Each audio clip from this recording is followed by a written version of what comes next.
আমাদের এই পাথরচাপুরি দাতা বাবার যে মেলা, সেই মেলার দাতা বাবার 132তম উরুস মোবারক মেলার শুভ সূচনা পাথরচাপুরিতে।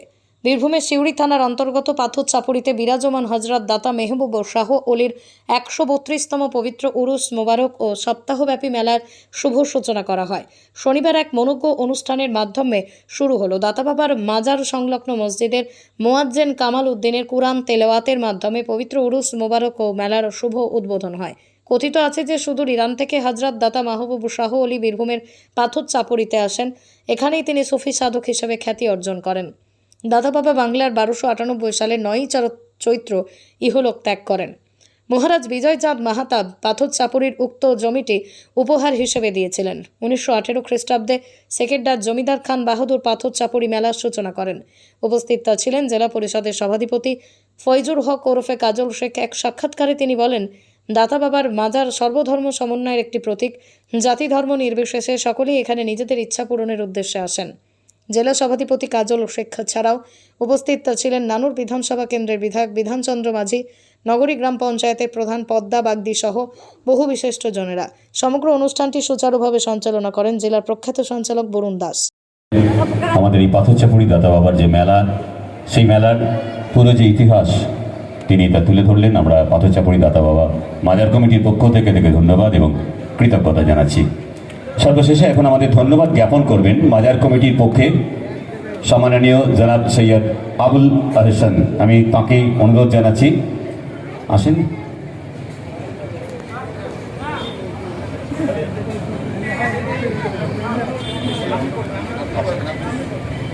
আমরা আজ এমনি আমরা কি করলেন প্রত্যেক বছরে নেয় আজকের দিনটা এখানে আমরা সকলে সমবেত হই, কারণ আজকের যে ঔরস যেটা উদযাপন হবে তার শুভ দিন, শুভ উদ্বোধন। এ উপলক্ষে এখানে কয়েক হাজার দোকান বসেছে, হাজার হাজারে কাতারে কাতারে মানুষ আসবে এবং এটা বেশ কদিন ধরে একটা মিলন মেলা, মিলন ক্ষেত্র তৈরি হবে।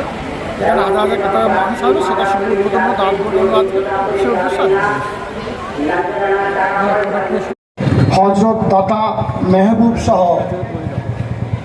ওনার দরবারে আজকে মিলন মেলার শুভ উদ্বোধন অনুষ্ঠান।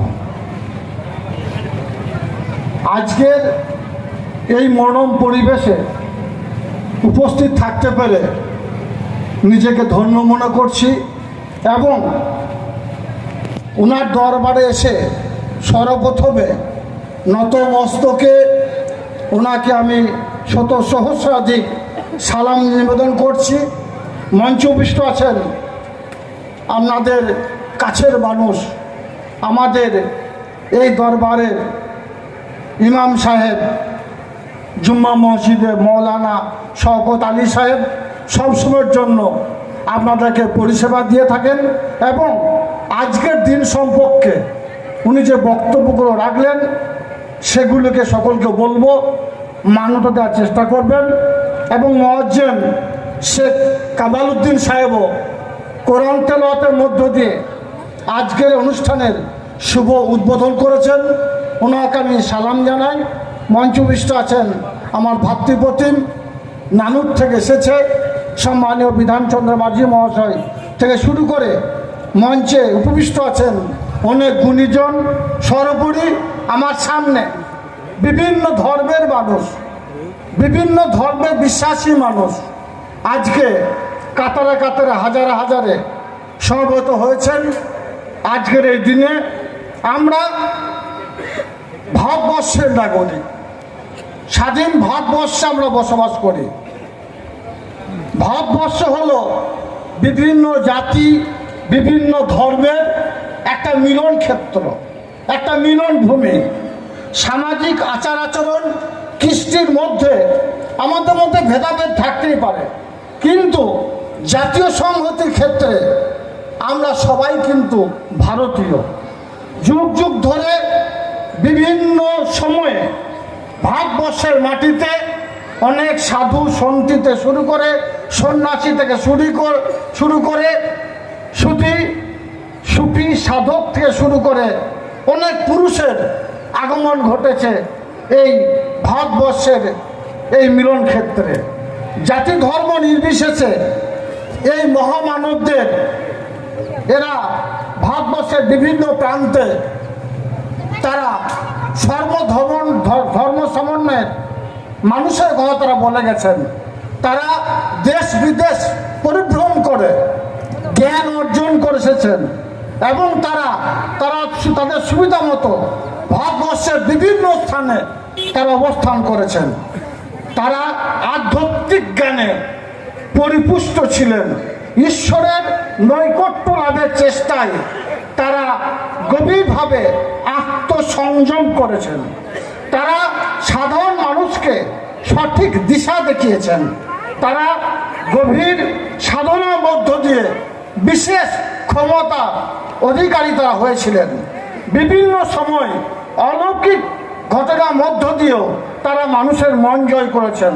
তাই তাদের স্মৃতিকে জাগ্রত রাখতে তাদের আবাসভূমিতে গড়ে উঠেছে বিভিন্ন তীর্থস্থান এবং বিভিন্ন মাজার।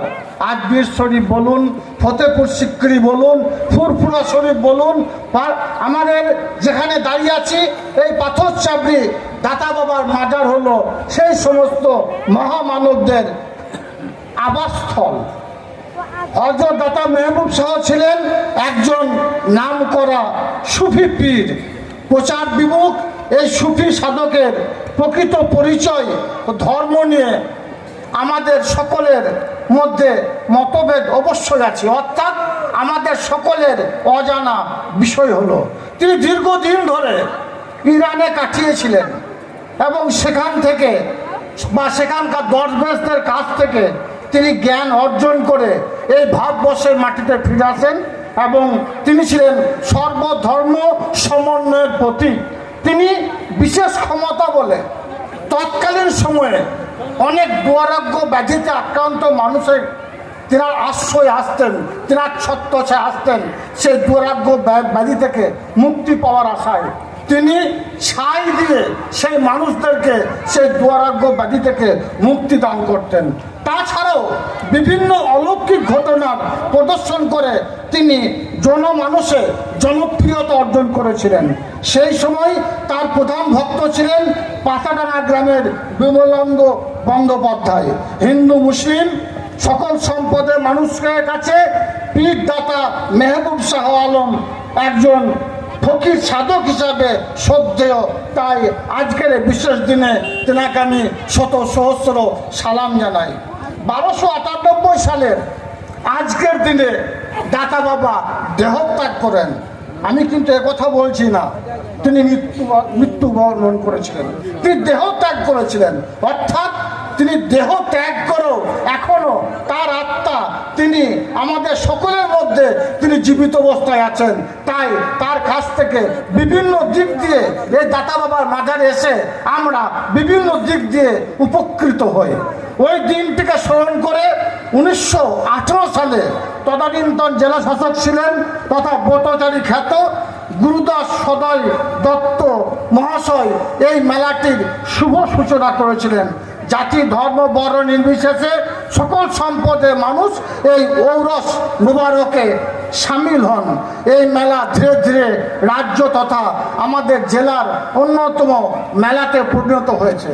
শুধুমাত্র আমাদের জেলা নয়, পার্শ্ববর্তী জেলা থেকে পার্শ্ববর্তী রাজ্যেরও হাজারে হাজারে মানুষ কাতারে কাতারে দর্শনার্থী এই মেলার আনন্দ রস উপভোগ করার জন্য আসেন এবং দাতা বাবার চরণে তারা তাদের আত্মীয় স্বজন থেকে শুরু করে পরিবার পরিজনদের জন্য কিছু দোয়া থেকে শুরু করে কিছু পাবার আশায় এখানে তারা প্রার্থনা করার জন্য আসেন। 132তম ঔরস মোবারক বীরভূম জেলা এবং রাজ্য থেকে আগত সকল দর্শনার্থীদের বীরভূম জেলা পরিষদের পক্ষ থেকে জানাই আন্তরিক শুভেচ্ছা ও অভিনন্দন। এই মেলার আয়োজক কমিটি থেকে শুরু করে স্বেচ্ছাসেবক থেকে শুরু করে গ্রামবাসীদের আমি প্রার্থী তালিকা ঘোষণা হয়নি, কিন্তু সম্ভাব্য প্রার্থী বোলপুর লোকসভা কেন্দ্রে শ্যামলী প্রধান। আপনার মানে স্থানীয় বিধানসভা থেকে উনি এর আগে একবার জিতেওছেন, কতটা টক্কর হতে পারে বা কি মনে হচ্ছে মানে বামেরা প্রার্থী হলে? এখন কি বাংলার বুকে বামফ্রন্ট আছে? আমার তো মনে হয় বামফ্রন্ট নিশ্চিহ্ন হয়ে গেছে। নাম বদলাম কেউ প্রার্থী হবে, কিছু ভোট কাটার জন্য প্রার্থী হবে। তৃণমূল যাতে না জিততে পারে বা বিজেপি হাতকে শক্ত করার জন্য বামফ্রন্ট প্রার্থী হচ্ছে, এ বিষয়ে দ্বিমতের কোনো অবকাশ নেই। কিন্তু বীরভূম জেলার পক্ষে দুটো লোকসভা কেন্দ্র, দুটোতেই তৃণমূল কংগ্রেসের জয় জয়কার হবে।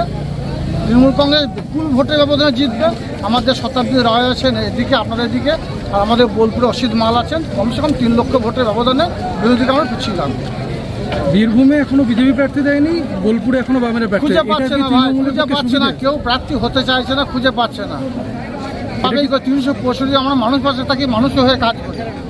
স্বভাবতই যারা মমতা বন্দ্যোপাধ্যায়ের সৈনিক, অভিষেক বন্দ্যোপাধ্যায়ের সৈনিক, তারা জোড়া ফুলে ভোট দেবে। 300 গ্রাম পঞ্চায়েত নির্বাচনে 167 গ্রাম পঞ্চায়েতের মধ্যে 161 জোড়া ফুল ফুটেছে। 52টা জেলা পরিষদের মধ্যে 51টা তৃণমূল কংগ্রেসের ঝুলিতে, 19টা পঞ্চায়েত সমিতির মধ্যে 19 পঞ্চায়েত সমিতি অভিষেক বন্দ্যোপাধ্যায় ঝুলিতে।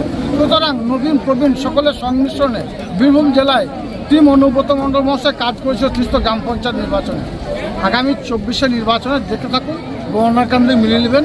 2টো লোকসভা কেন্দ্র আছে, 3 লক্ষের বেশি ভোটের ব্যবধানে আমরা জিতবো। বিরোধীরা প্রার্থী খুঁজে পাচ্ছে না, কিছুদিন পর দেখবেন 30%ও কম আসনে, 30% থেকেও কম বুথে ওরা এজেন্ট দিতে সক্ষম হবে। 30% যদি বুথে এজেন্ট দিয়ে দেয়, তাহলে আমি বুঝবো বীরভূম জেলাতে কিছু না কিছু তো সংগঠন আছে বলে মনে করি। বিজেপি বলেছে যে আমাদের তো প্রার্থী নেই, তৃণমূলের ভোট আসা পর্যন্ত তৃণমূলে ভোট করানোর লোক থাকবে না, যেভাবে এজেন্সি কাজ করছে। হ্যাঁ, এটা সঠিক কথা বলেছেন। এজেন্সি ওদের একমাত্র পথ। এজেন্সিকে ব্যবহার করে হয়তো মানুষকে স্তব্ধ করার চেষ্টা করবে, কিন্তু একটা কৃষ্ণমণ্ডলকে তিহার জেলে আবদ্ধ রেখে কি ওরা সাকসেসফুল হয়েছে 300 গ্রাম পঞ্চায়েত নির্বাচনে? 8-2 জন্য ভোটেও কোনো লাভ হবে না। বীরভূম জেলার মানুষ মমতা বন্দ্যোপাধ্যায়ের সঙ্গে আছে, অভিষেক বন্দ্যোপাধ্যায়ের সঙ্গে ছিল, আছে, আগামী দিনেও থাকবে।